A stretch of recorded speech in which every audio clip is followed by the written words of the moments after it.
Pai das misericórdias e Deus de toda consolação, ouvi-nos. Que alegria podermos nos encontrar mais uma vez no programa Ao Pai das Misericórdias, partilhando a palavra de Deus, rezando também, entregando nas mãos do Pai as nossas vidas, os nossos corações, para que cada dia mais nós nos assemelhemos a Jesus, o Filho amado do Pai, e sejamos amados nele, na sua pessoa, nos tornando assim um só coração e uma só alma com Deus.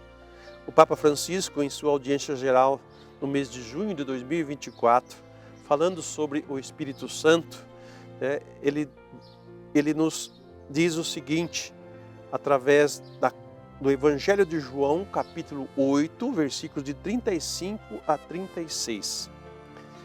Ora, o escravo não fica na casa para sempre, mas o filho sim, fica para sempre.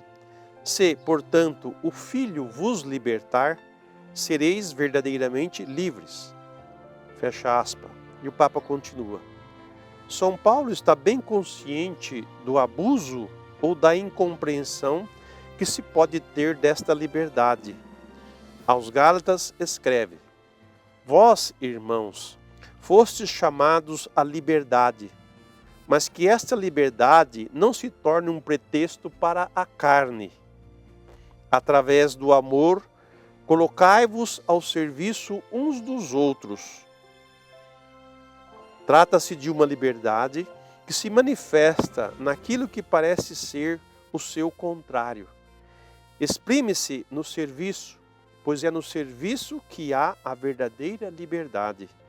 Sabemos bem quanto esta liberdade se torna um pretexto para a carne.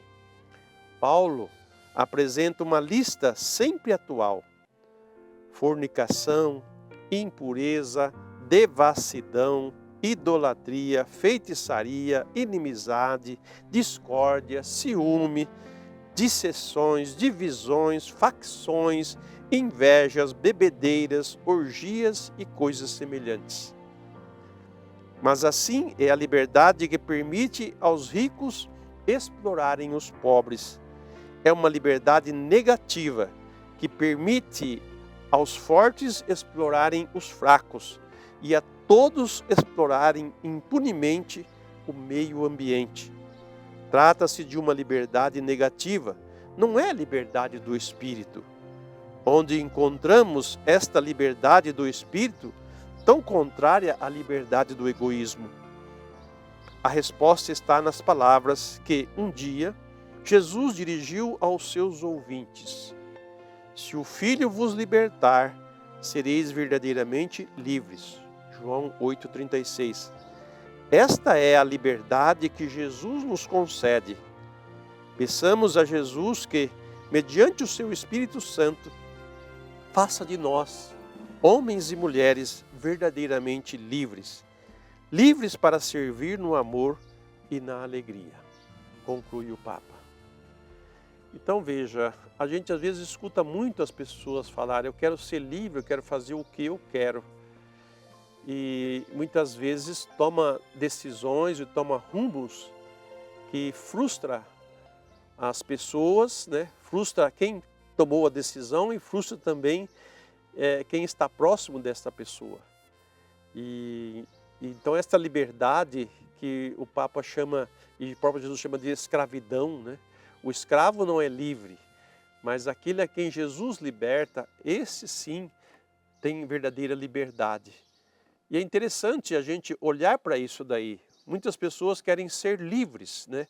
O filho pródigo, o tão querido filho pródigo que tem aqui no nosso santuário, no mosaico, ele não queria ser livre, ele não queria não ter um pai mandando na vida dele, um pai dando ordem, ele não queria um Deus dizendo o que pode e não pode fazer, e ele não quis sair de casa para viver a vida dele com toda a liberdade que ele achava que podia ter, né? E que ali ele ia ser verdadeiramente livre e feliz. E olha o que aconteceu com ele, né? Enquanto tinha dinheiro e saúde, ele estava bem, mas na hora que acabou tudo isso daí, ele voltou à estaca zero, esvaziou-se, né? Ficou vazio, ele já saiu vazio, porque no momento que ele toma essa decisão, ele se esvazia de uma série de coisas, se esvazia de Deus, se esvazia da comunhão com o Pai terreno. Então, por isso que aqui nós contemplamos a sua volta. Então, quando nós olhamos a ida dele, por que ele saiu de casa, né? E tem um porquê ele saiu de casa e tem um porquê ele voltou para casa. E é esse porquê ele voltou para casa que o quadro representa e que o pai acolhe. Porque o filho não quer mais aquela liberdade que ele achava que ia dar vida para ele, mas queria aquela liberdade da casa do pai, onde ele tinha tudo o que ele precisava ali. É esse retorno, esse voltar-se para Deus. Então, quando Jesus fala que se o Filho vos libertar, vós sereis verdadeiramente livres. Do que Jesus nos liberta?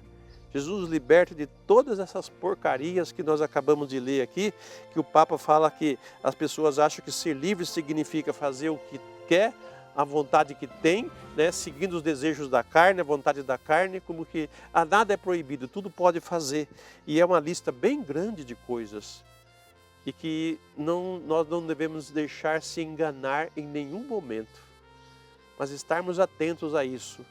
Para onde a minha vontade me leva, né? E essa vontade que me leva para esse lugar é bom, essa coisa é boa, isso vai fazer um bem para mim, isso vai fazer um bem para os outros. Então, ser inteligente. Nós temos inteligência, mas muitas vezes somos burros, porque seguimos as nossas vontades e os nossos instintos sem pensar nas consequências que eles nos trazem. Então, o que adianta ser inteligente para agir como né, como expressão, mas como um burro, né? Como um animal que não tem inteligência. Não é que o burro seja burro, não. É porque ele é um animal, ele não tem a inteligência que nós temos. Mas nós temos inteligência, nós temos capacidade de entender as coisas. Por isso que quando Deus se dirige a palavra dele, se dirige a homens que entendem a palavra. Ele não vai falar para os animais, ele não vai falar para os bichos, não. Ele vai falar para nós, que somos homens, nós somos capazes de pensar, de decidir as coisas. Ele nos deu essa capacidade. Então, a vida nova no Espírito, quer dizer, a vida cheia do Espírito, é uma vida onde nós fomos libertados por Cristo e libertados por Ele, vivemos agora uma vida nova de homens livres que decidiu por Deus, que decidiu pela vida, que decidiu pela verdade, que decidiu pelo bem. Então muda a nossa condição, muda o nosso modo de agir, muda o nosso modo de fazer as coisas, muda o nosso modo de relacionar com as pessoas, muda todo o nosso ser. Isso é liberdade. Essa liberdade que Jesus traz para nós. Ele nos liberta de todas essas coisas: fornicação, impureza, devassidão, idolatria, feitiçaria, inimizade, discórdia, ciúme, dissensões, divisões, facções, inveja, bebedeiras, orgias ou qualquer coisa semelhante a isso daí. Jesus nos liberta de todas estas coisas, porque todas essas coisas nos tornam escravos. O escravo não fica para sempre na casa, mas o filho permanece para sempre. E se o Filho o liberta, os escravos da sua escravidão, eles são verdadeiramente livres. Vamos pedir essa liberdade ao Pai, rezando, fazendo a nossa consagração ao Pai das misericórdias. Rezemos juntos. Pai das misericórdias, como é bom poder chamar-vos assim. Nesse dia, quero consagrar-me a vós. Pai, criastes todas as coisas e me criastes, porque sois bom, amoroso e misericordioso. Misericordioso Pai, desejais que toda a criação vos conheça, louve e acolha em Jesus Cristo seu rosto. Desejo com esta consagração reconhecer-vos, louvar-vos e acolher-vos. Vosso Filho Jesus ensinou-me que devo fazer a vossa vontade, que devo ser santo e misericordioso, como vós sois com cada filho. Pai das misericórdias, ao me consagrar a vós, consagro meus pensamentos, minhas palavras e atitudes, para que tudo o que fizer seja feito para a vossa glória, para a glória da Santíssima Trindade. Pai querido, consagro-vos também toda a minha família, pai, mãe, irmãos e filhos, e todas as pessoas que amo e os que se recomendaram a minha oração. Acolhei, ó Pai, esta minha consagração, este compromisso de fazer a vossa vontade, de ser santo e misericordioso. Peço essa graça em nome do vosso Filho Jesus Cristo, na força do Espírito Santo. Amém. Assim, entregando nas mãos do Pai, com esta consagração às nossas vidas, peço que Ele derrame sobre vós, sobre sua casa, sua família, a sua bênção, em nome do Pai, e do Filho e do Espírito Santo. Amém.